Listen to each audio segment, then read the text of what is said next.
What happens when a Supreme Court justice is confronted with undeniable proof of her hidden financial ties and chooses to walk out rather than answer? The moment Justice Amy Coney Barrett stood up and walked off live television, leaving behind only silence and a nation's unanswered questions, the rules of power changed forever. Justice Amy Coney Barrett sat rigidly in her chair, her posture flawless, her nerves frayed. The studio lights were blinding, but it wasn't the brightness that unsettled her. It was the silence. Opposite her sat Congresswoman Jasmine Crockett, eyes locked, calm yet burning with intent. Even before the first word, Amy could feel it. Something irreversible was about to happen. She wasn't facing a political opponent. She was facing a reckoning. When Crockett placed the documents on the table, time thickened. The air itself felt denser, as if the room had shrunk. It was a private session, no press, no cameras. But the tension was suffocating. Crockett didn't need to raise her voice. She simply pointed to a figure on the page, $400,000, a donation. On its own, it was a number. But in this context, it was a dagger aimed at the very heart of Barrett's credibility. That number meant betrayal. Not of a law, perhaps, but of trust. "I don't control who donates," Amy said carefully, her voice even. But behind the practiced calm, a storm churned. She had rehearsed for inquiries like this. She had prepared for accusations. But this wasn't an accusation. It was a mirror, held up to everything she thought she had hidden. Her control was slipping, and she knew it. Crockett flipped to the next page, a printed email thread. Barrett's eyes locked onto a date, a subject line. Recognition flared, then panic. An internal message. A casual comment about an upcoming ruling. Something she had dismissed as meaningless. But now, under Crockett's finger, it looked like foreknowledge. Bias. Leverage. It looked like guilt. And in this moment, perception was more dangerous than fact. "These emails are taken out of context," Barrett insisted. But her voice betrayed her. It wasn't firm. It was defensive. The law professor beside her adjusted his glasses, scanning the page silently. Former Justice Bell, seated in the corner, covered her mouth with her hand. Barrett suddenly felt exposed, alone. Her authority, once absolute, was unraveling one citation at a time. Then came the name. Gregory Vance, her brother-in-law. The air left her lungs.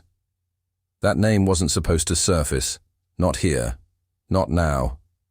But of course it had always been a matter of time. Vance, the political strategist with too many friends in high places, too many dinners with too many judges. The connections were never direct, but they didn't need to be. The illusion of influence was enough to bury her. Without a word, Barrett began to unclip her microphone, a quiet rebellion. She didn't argue. She didn't plead. She simply stood. The room was silent as her heels echoed against the cold studio floor. No defense, no statement. Just a woman walking out of a room she used to command, leaving behind a stack of papers, a hollow chair, and a nation full of questions.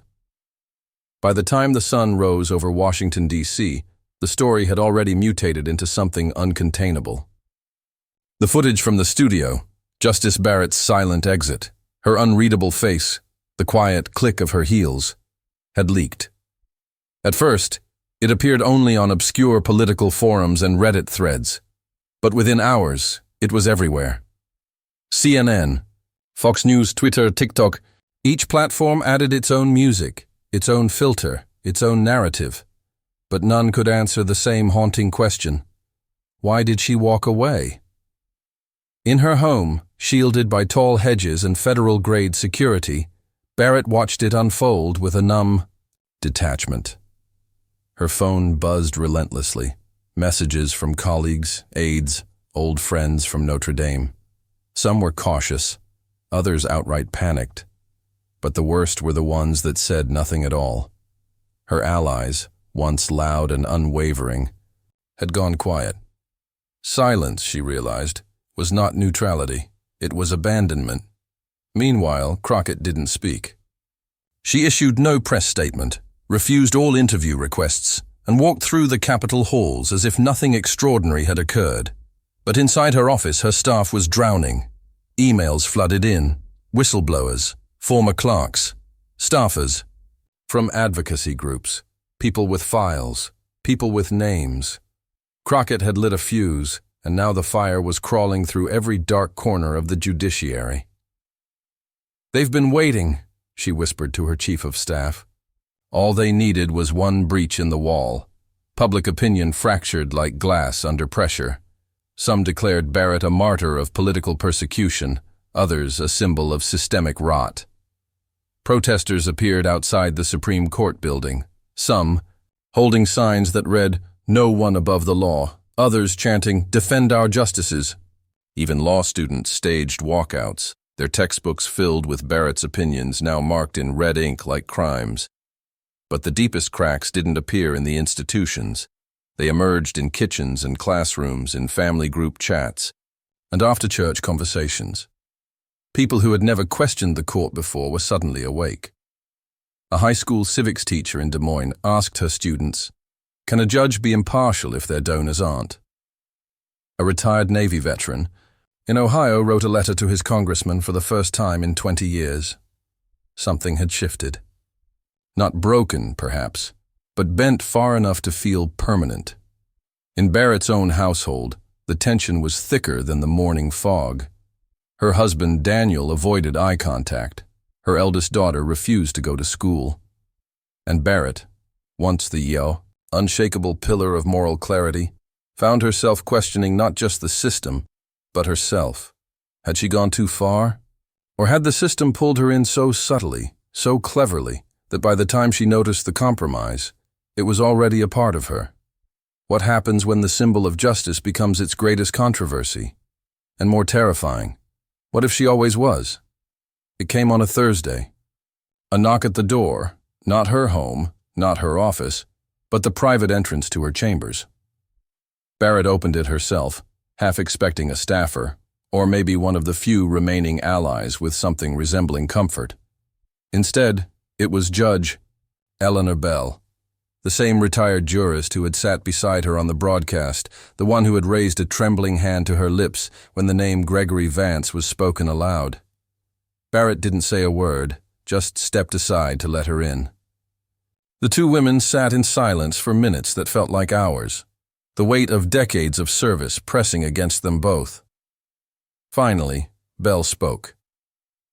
"You know," she said quietly, "there was a time when the robes meant something more than protection.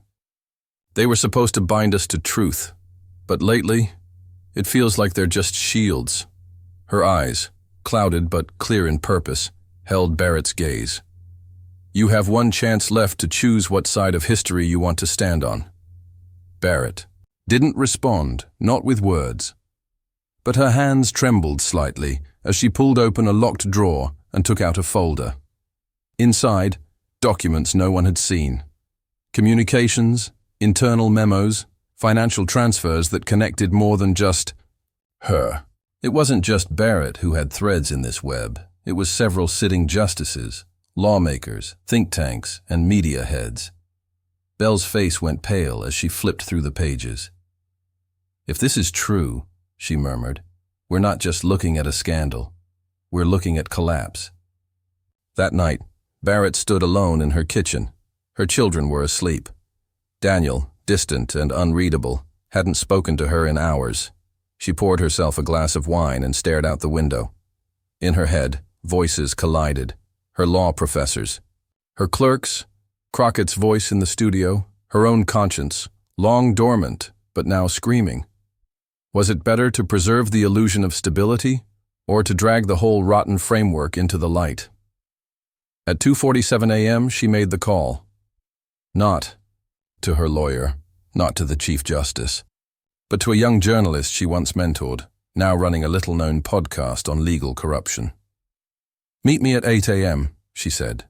"No cameras, no recording, just your notebook." The reporter's stunned silence said it all. Are you going to tell me everything? Barrett's voice didn't waver. I'm going to tell you what no one else will. Because when you're standing at the edge of a crumbling empire, the only question that matters is, do you step back or do you push it over? The leak happened faster than anyone expected. By noon the next day, fragments of Barrett's confession were already trending across platforms. The journalist she had spoken to, Caleb Moreno, barely 30, a name no one knew on Monday, released a 17-minute emergency episode titled, Behind the Robes, The Truth Justice Barrett Told Me. It didn't include recordings, but the details were too precise, too damning to ignore. She had laid out how donations were funneled through shell nonprofits, how lobbying language had been quietly inserted into judicial memos, and how certain neutral think tanks essentially scripted dissenting opinions in key cases. The country went still. Then it exploded. Protests erupted not just in Washington, but in places like Des Moines, Tucson, Birmingham, cities that usually sat out political firestorms. The signs were blunt. Democracy for sale. She walked. Away we won't. And how many others? Newsrooms scrambled. Politicians either distanced themselves or doubled down. Former allies like Senator Marcus Hale issued carefully worded statements. We urge all parties to allow the proper channels of inquiry to proceed. Crockett, however, didn't mince words. She held a town hall that evening and declared, "What we saw wasn't a confession. It was a crack in the armor. And it's up to us to tear the rest of it open." Meanwhile, Barrett was placed on a voluntary leave of absence, though everyone knew what it really meant. Her house became a fortress of silence. Press vans lined up like vultures at the end of her cul-de-sac. Inside, she barely moved. Her children were sent to stay with relatives. Daniel, who had once admired her for being untouchable, now looked at her like a stranger. "You chose the truth over your legacy," he said one night, quietly. "But what if there's nothing left when this is done?"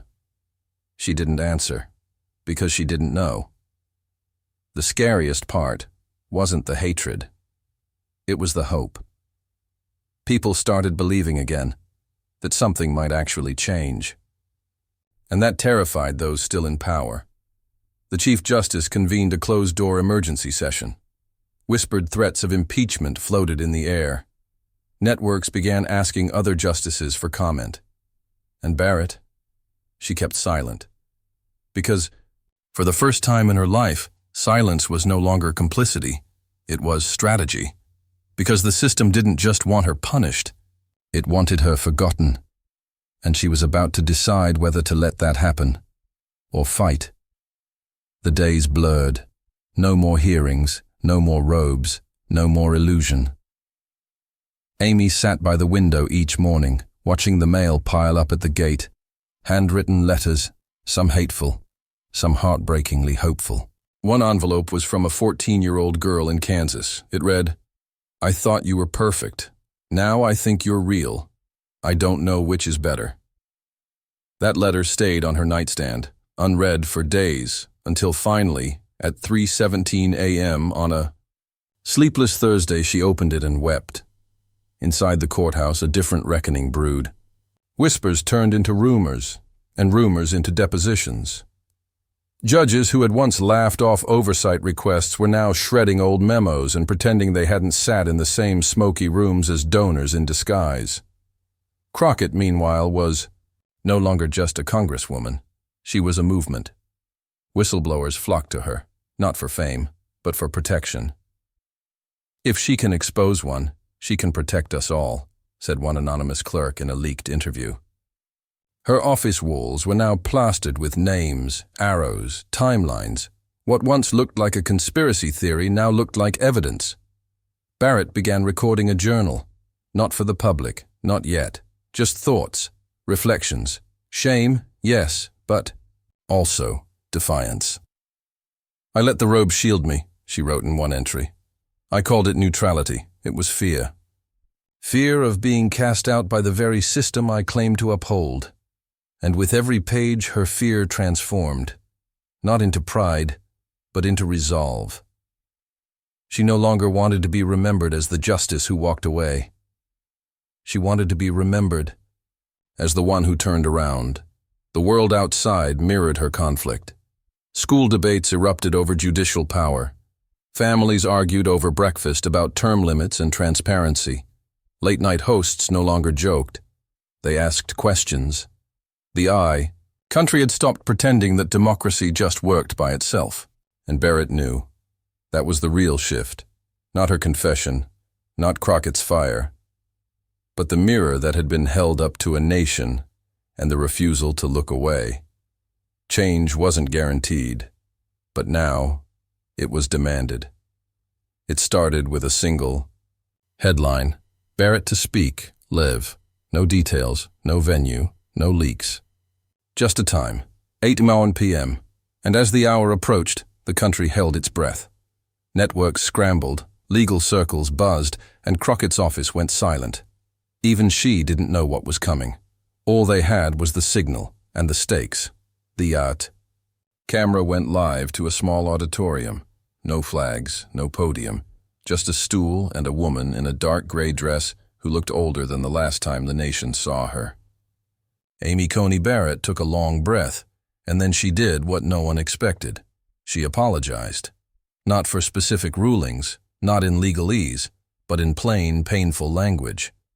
"I betrayed the trust of people I never met," she said.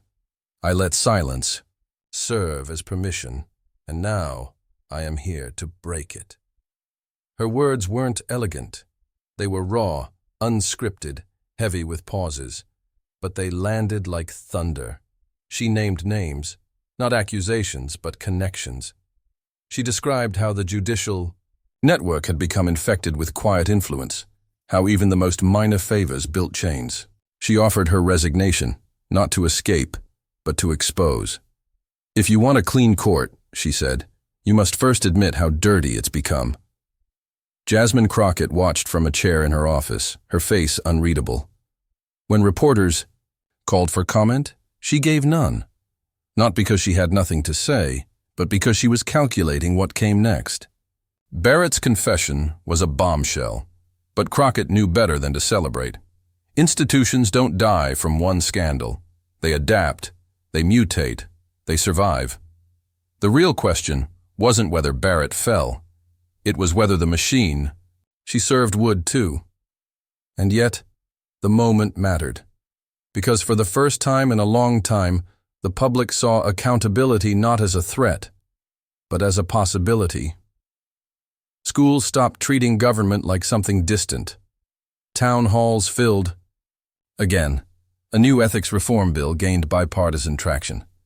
The reckoning had begun, but only just. Months passed. The media storm quieted, but something deeper had begun to shift, something no headline could quite capture. In courthouses across America, judges disclosed affiliations they'd once hidden. Law schools rewrote their curricula, weaving in case studies not just on law, but on ethical collapse. And in classrooms, students stopped asking, "What is the law?" and started asking, "Who does the law serve?" Justice Amy Coney Barrett became a ghost of two legacies. To some, she was a traitor. To others, a martyr. But to most, she was a warning, a living reminder of what unchecked silence can become. She moved away from Washington, declined interviews, and refused book deals. When asked why, she only said, "This is not a story I should profit from." Instead, she spent her days working with young legal minds, mentoring without power, guiding without prestige. It was penance, not redemption, but something close. Meanwhile, Jasmine Crockett found herself in unfamiliar territory. She hadn't asked to become a symbol. But symbols are rarely chosen, they're claimed. Everywhere she went, people stopped her. They didn't just thank her. They handed her envelopes, flash drives, secrets. She became the axis around which new truths began to turn, and with every document, every call, she felt the burden of knowing more than she could expose. Because once you lift the veil, it never comes back down. But power had taken note too. Whispers spread that other judges were being watched, Donors grew quieter. Lobbyists began to vanish from visitor logs. A new Judicial Transparency Committee was formed, not just for oversight, but as a warning. We're watching now. It wasn't perfection, it wasn't justice, but it was a step. In the end, the resolution wasn't a grand speech or a courtroom drama. It was in the little things. The civics teacher who rewrote her syllabus, the teen who applied to law school, because he saw Crockett stand her ground, the judge who quietly recused himself for the first time in decades. And it was in the question now whispered everywhere, from Senate halls to diner booths. If even a Supreme Court justice can fall, who else needs the light?